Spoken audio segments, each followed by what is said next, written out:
Well, in the broad market, I think the question is, are people just indiscriminately throwing their money at every one of these things that comes along, which, let's face it, was what was happening in the 90s. I mean, it didn't matter how big the losses were, how flimsy the arguments were for however there would be profits, people wanted to buy it. That, I think, is worrisome. I don't see that happening here. I think the fact that you see a Lyft struggling the way it did, you see some caution about the Uber thing coming up, you see, and I think this is very important, you see these debuts at very different multiples of revenue. It looks like people are taking a close look at the data, and of course, as I've said many times, it's really about the story and what the story is.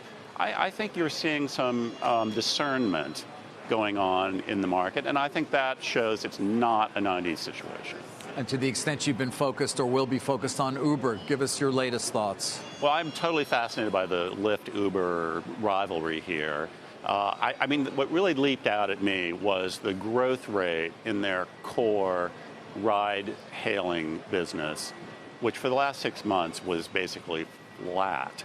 That's definitely a worrisome sign to me, because revenue growth is really the only solid metric you have to go on here in multiples of revenue. So I think people, investors, potential investors, need to look more closely as why has that leveled off.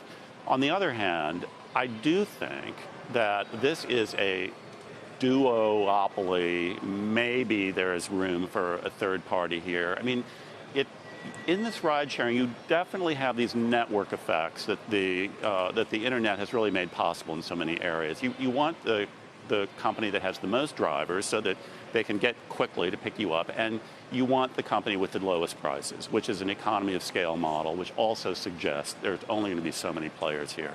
The addressable market, the potential market is huge. There's a lot of price competition going on, but at some point when they dominate, you would expect to see that tapering off. So I'm actually, and these multiples I think are pretty reasonable.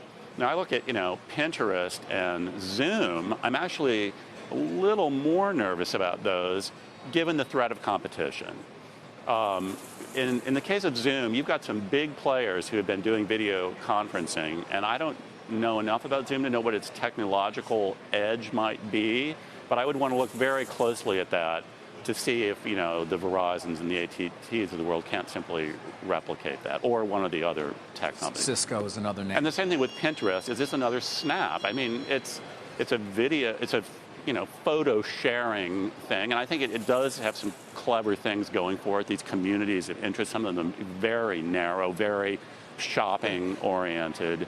But what's the growth potential there, and what's Instagram going to do? Why can't Instagram do something like this? I mean, those longer term worry me a little bit about some of these.